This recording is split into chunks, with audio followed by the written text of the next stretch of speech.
Story recapped here. Today, I'm going to explain an action, drama, mystery film called Source Code. Spoilers ahead. Watch out and take care. On a commuter train bound to Chicago, a man wakes up, confused at his surroundings. The woman sitting in front of him calls him Sean, thanking him for his advice that gave her the courage to end a terrible relationship. But the man doesn't know her. He claims to be U.S. Army pilot Captain Colter Stevens, whose last memory was on an Afghanistan mission. The woman laughs, thinking that it's a joke. After the train departs Glenbrook Station, Stevens sees a different man's face from the reflection in the window. He rushes to the bathroom and confirms what he sees in the mirror. Flustered, he faces the woman just as the train passes by another. Their conversation ends with the train exploding, killing the passengers. Visions of the woman in a large mirror-like sculpture in a park flash before his eyes. Stevens wakes up in a dark capsule where another woman's voice informs him that he's in beleaguered castle. He checks his surroundings, confused at the seatbelt strapped to him and the monitors in front of him. One of the monitors switches on, allowing him to see the woman's face. She tells him to remember her name, but he couldn't. The woman changes the question, asking him what he remembers. According to Stevens, he was flying in Afghanistan, then he woke up on the train that exploded. The woman dodges his questions but instead helps him remember through a series of memory exercises. Stevens is successful in the exercises, which trigger his memory, recognizing the woman as Captain Goodwin. From the monitors, Stevens sees another man, Dr. Rutledge, adjust something in Goodwin's computer before leaving. Goodwin instructs him to figure out who bombed the train, advising him to locate the bomb first to identify the bomber. With no time to protest, Stevens is sent back to the train. All the small events from the previous run happen again, but his different reactions result in a different conversation with the woman in front of him. Thinking it's a simulation test, Stevens fawns over the program's unbelievable detail. He confronts a passenger who's concerned about the train's delays, interrogating him. The woman diffuses the situation, recognizing the man as Max Danoff, a comedian from a television show. When the train stops at Glenbrook Station, Stevens observes what happens inside the train he missed previously. Remembering where the explosion happens, Stevens walks to the back of the train and into another bathroom. He climbs onto the vent and finds the bomb hidden inside. He asks Goodwin how to disarm it, believing that she's watching the program he's in, but when he receives no answers, Stevens decides to leave the bomb. Hoping to prevent anyone from triggering the bomb, he pretends to be transit security and orders the passengers to turn off all electronic devices. An obnoxious passenger refuses to turn his laptop off, earning him a punch from Stevens. The passengers are alarmed by the action, but Stevens believes it's all part of the program. Despite this, the bomb still explodes. Stevens wakes up in the capsule, finding hydraulic fluid dripping inside. Frustrated, Stevens demands to speak to Dr. Rutledge, whom he believes is the commanding officer, but Goodwin denies him. She reveals that he's been with them for 2 months, despite remembering being in Afghanistan yesterday. Tired of proceeding without information, Stevens refuses to give them the bomb's details without learning more about his mission. Goodwin gets permission from Dr. Rutledge before she relays the information to Stevens. At 7:48 in the morning, the bomb exploded on the commuter train in Chicago. There were no survivors. Sean Fentress, one of the passengers, is who Stevens has been inhabiting in the program. The train explosion is only the first attack, and they hope to capture the bomber before the next. Still confused, Stevens informs her where the bomb is and that it's detonated by a cell phone. There were 52 callers connected to the cell tower nearest the train when it exploded. They deduce that the bomber might have been in an area to see the commuter train pass the freight train, so the explosion engulfs both. Goodwin orders him to learn more about the train's passengers to identify which of them is the bomber. As with all the following simulations, he only has 8 minutes before the train explodes again. Wasting no time, Stevens wakes on the train and sets his watch to count down to 8 minutes. He converses with the train conductor, who hasn't seen anyone suspicious. Then, he invites the woman to observe the passengers with him. Thinking it's a game, the woman makes conspiracy theories about the passengers until Stevens notices a man coming out of the bathroom where the bomb is. The woman points out that he also used the bathroom, prompting Stevens to check Sean's bag in case he's the bomber. From Sean's notebook, he learns the woman's name is Christina. Arriving at Glenbrook Station, Stevens convinces Christina to depart the train with him to follow the other guy. After getting off the train, Stevens leaves Christina outside the station while following his suspect. The man hurries away, coughing until he reaches the bathroom. Stevens pretends to wash his hands to observe the man, suspicious of his actions. Their eyes meet as the man dries his hands, forcing him to hurry away. Stevens follows the man outside and approaches him. The man claims to suffer from motion sickness and threatens to call the police if he doesn't leave him alone. Stevens fights the man, stealing his suitcase as he searches for the detonator. Their fight ends when the train explodes from afar, confirming that the suspect is not the bomber. Stevens, however, is not convinced. He tackles the suspect, who kicks him, making him fall into the tracks. Christina and the man beg him to get off the tracks as a train approaches, hitting him. When Stevens wakes up in the capsule, it's freezing inside, and the monitors don't work. Something powers down, alarming both him and Goodwin. The lights go out, and something metal creaks and groans. In the control room, Goodwin and Dr. Rutledge figure out how to connect back to Stevens. Dr. Rutledge admits that Stevens doesn't have a lot of time left. Meanwhile, Stevens undoes his seatbelt and attempts to brake the capsule to escape. When it doesn't work, he manually repairs the cooling system, successfully activating the heating vents.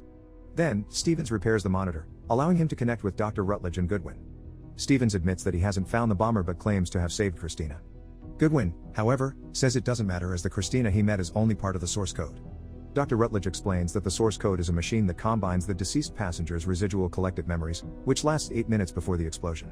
Sean Fentress was Stevens' best link, allowing them to connect Stevens' consciousness to Sean's final 8 minutes. However, after 8 minutes, the source code ejects Stevens. It is not time travel, therefore, he cannot save any passengers in the real world. To prove a point, Goodwin pulls up Christina's information and confirms that she already died on the train that morning, even though Stevens pulled her out of the train in his last simulation. The conversation isn't letting their mission move forward, aggravating Goodwin and Dr. Rutledge. They insist that another attack is coming, therefore, they must identify the bomber before the second attack and save real lives. Goodwin instructs Stevens to acquire a handgun from the conductor's compartment before he's placed back in the source code. Stevens returns to the train, tired of repeating the same scenarios that get him nowhere. Stevens asks if Christina would trust him if he did something dangerous, and she answers no.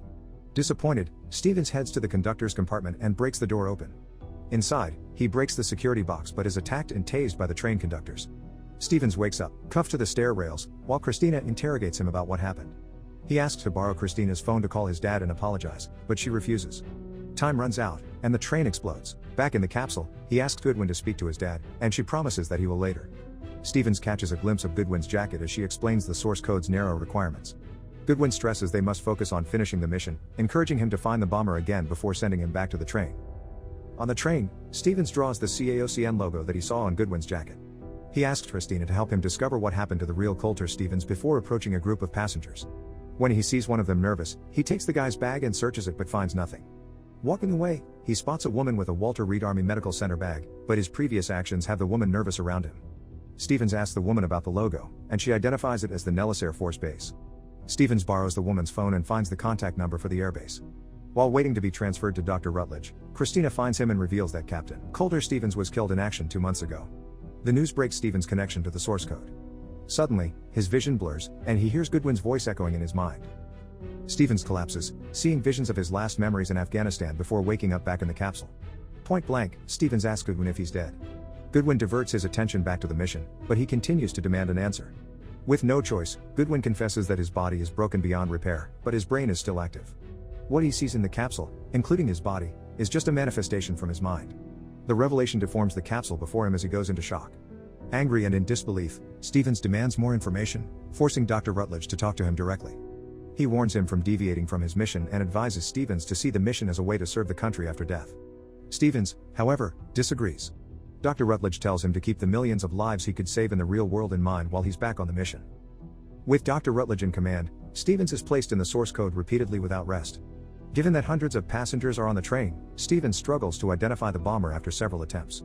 Dr. Rutledge plays Stevens' father's speech during his memorial to remind him that he's a hero, even to his father. This gives Stevens conviction. Back on the train, Stevens successfully steals the gun from the conductor's compartment, then checks the phone detonator on the bomb. He unplugs the phone and calls the only number in its call history. With the person on the other end not speaking, Stevens threatens the man as he heads out the bathroom. He finds the man with the college student on the phone, believing that he's the bomber. Putting the gun on his side, Stevens confiscates his phone to prevent him from detonating the bomb. The man introduces himself as George, a software engineer who's just talking to his wife on the phone. To confirm, Stevens redials the number from the bomb's phone but hears the ringing somewhere else. Outside, the man who left his wallet while exiting the train takes his ringing phone out. Stevens follows the man, who hops back on the train to leave his wallet inside before leaving. Stevens picks up the wallet, identifying the man as Derek Frost. The doors close, disabling him from following Derek. Stevens pulls the emergency door release and jumps out of the moving train. The momentum has him rolling on the ground violently, hitting his head on the pavement. Christina notices him from the train's window and yells to stop the train. Stevens fights through the pain and spots Derek getting into a white van in the parking lot. Stevens confronts Derek, figuring that he deliberately left the wallet to make people think he's dead. Derek smiles, impressed by what Stevens knows. Inside the van, Derek reveals several bombs wired to a metal box decorated like the American flag. As Stevens interrogates Derek, Christina approaches, distracting him. This allows Derek to shoot them both. While he's on the ground, Derek checks his wallet and sees Sean's ID. Derek claims that the world is hell and can only be rebuilt from its ashes. He leaves the couple to bleed out in the parking lot as he makes his way to his second target. A second phone detonates the bomb from the train, causing the explosion. Stevens wakes up in the capsule where he identifies Derek Frost as the bomber and shares his van's plate number. With the mission finally successful, Stevens requests to go back to the source code to have a chance to save the passengers on the train, even if it won't be real. Outside, the police arrest Derek before the second attack. The source code success allows Dr. Rutledge to market his invention to prevent future crimes. Stevens, however, isn't happy, knowing that Dr. Rutledge won't allow his request. While alone, Stevens asks Goodwin if she wonders about an alternate version of herself who made different choices. She reminds him that his experiences in the source code aren't real, but he still saved lives in the real world. Despite this, Stevens is bothered by the bomb detonating in the train in his last run. Goodwin stresses that Christina and the others are dead, but Stevens is adamant about getting a second chance to save them. On Goodwin's side, she reads his messages from the computer. She doesn't hear his voice or see his reactions at all. She looks around, lingering her eyes on a chamber in another room and to Dr. Rutledge. Finally, she leaves her seat to activate the source code, promising to terminate his life support after the last run. Stevens smiles. They share their farewells before Goodwin sends him back on the train. Stevens converses with Christina happily, asking her to go out with him instead of going to work. Christina confesses to hoping that he'd ask her for coffee and agrees. Before their date, Stevens goes back to the bomb and disables the first detonator. He carefully turns the bomb, locating the second detonator and unplugging it. With both phones in his pocket, he steals a pair of handcuffs from a conductor.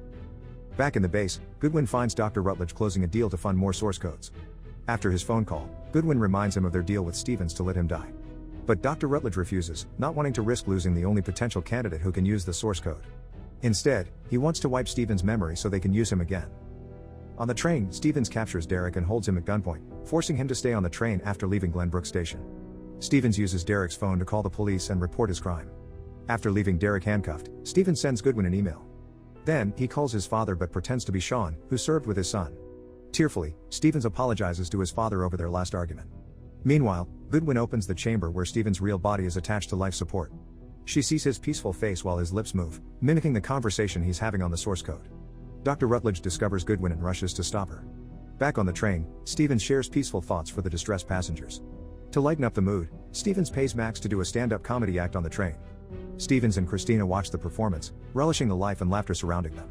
With 25 seconds left, Stevens kisses Christina just as Goodwin turns off his life support. The scene in the train freezes as Stevens' heart fails. His body dies with a peaceful smile on his face. But on the train, the day continues. Stevens checks his watch, surprised that he's still there after 8 minutes. With a second chance in life in the source code, Stevens walks with Christina to Millennium Park, where they approach the Cloud Gate sculpture, the same one Stevens sees in his visions. In the reflection, Stevens is still in Sean's body. He accepts his new role and new life, finding peace in this alternate reality. In the Nellis Air Force Base, the alternate reality, Goodwin arrives at her desk and receives Stevens' email. Here, she learns of Derek's failed bombing before even hearing about it from Dr. Rutledge. Goodwin checks on Stevens' body in the chamber, finding hope that the source code can create alternate realities where she and Stevens save the world. Subscribe to watch more videos like this. Turn on notifications. And leave a like, it really helps the channel out. Thank you for watching.